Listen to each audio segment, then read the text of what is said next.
Ward क्रमांक 156 मध्ये इथे आपण आपले उमेदवार अधिकृत राष्ट्रवादी पार्टीचे उमेदवार नेहा राठोड यांना भेट घ्यायला आलो आहोत आणि त्यांच्याशी आपण फक्त 2 मिनिटाचा संवाद साधणार आहे। त्यासाठी आपण त्यांचे काय मत आहे आपल्या विभागासाठी, आपल्या विभागाला ते जिंकून आल्यावर ते काय करणार आहे, ते सगळे प्रश्न आपण त्यांना थोडक्यात विचारूया। नमस्कार, धन्यवाद तुम्ही आज इथे आल्याबद्दल। जसं आता सगळ्यांना माहीतच आहे की माझं नाव नेहा राठोड आहे। मी 156 मधून अधिकृत उमेदवार आहे एनसीपी पक्षाची। माझे जे पक्षाचे मुख्य आहेत ते आहे अजित दादा, त्याच्यानंतर जे आहेत आमचे नवाब मलिक साहेब आहेत आणि जर तुम्ही बघितलात तर याच्यामध्ये अदितीताई सुद्धा आहे। तर जसं मी तुम्हाला नावं सांगते त्याच्यावरून तुम्हाला समजतच असेल की आमची ही पार्टी सर्व धर्म बघणारी आहे, सेम बघणारी आहे। एकच निरीक्षणाने आम्ही बघतो, आमचा एकच हेतू आहे की आम्हाला समाज कार्य करायचं आहे। तर जसं आता तुम्ही म्हणाले की मी नगरसेवक बनल्यावरती माझे काय मुद्दे असणार, मी सर्वात पहिले काय करणार, तर मी एज्युकेटेड मुलगी असल्यामुळे माझं सगळ्यात पहिले एक प्रतिनिधित्व हे असणार आहे की माझ्या सरकारने जे काही सुविधा प्रोव्हाइड केल्या आहेत आमच्या जनतेला, त्या सर्व त्यांच्यासाठी ज्या ज्या पद्धतीने लागू होतात त्या सर्व सुविधा मी त्यांना पहिले देणार आहे। त्याच्यानंतरच्या काही कन्सिडरेशनच्या गोष्टी आहेत।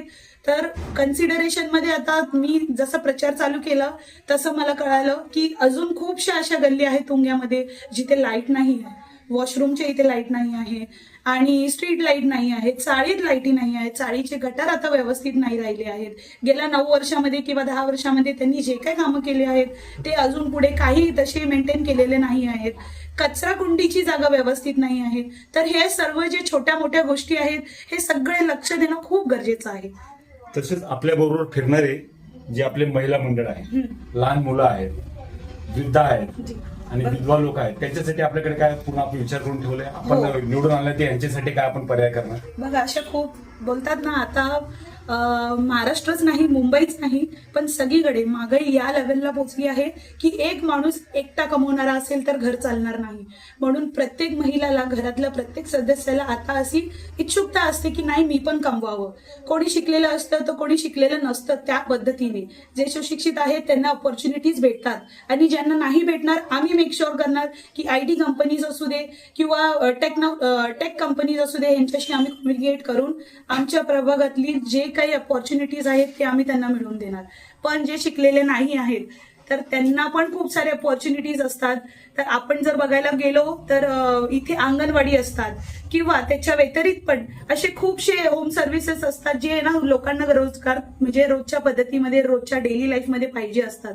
तसे बोलतात ना, नाही शिकलेल्या लोकांना सुद्धाही जॉब ऑपॉर्च्युनिटीजच्या खूप सुविधा आहेत, फक्त ते त्यांच्यापर्यंत पोहोचवायचे आहेत आणि आपल्याला माहिती करून घ्यायची आहे, बस। नाही, आपल्याकडून फक्त एक लास्टचा प्रश्न आहे की आपल्या वार्डामध्ये असे कामाला सूचना भेटली, हे नशाखोरीचा लय मोठा व्यापार चालू, याच्याबद्दल काय आपण 2 शब्द बोलणार? बरोबर।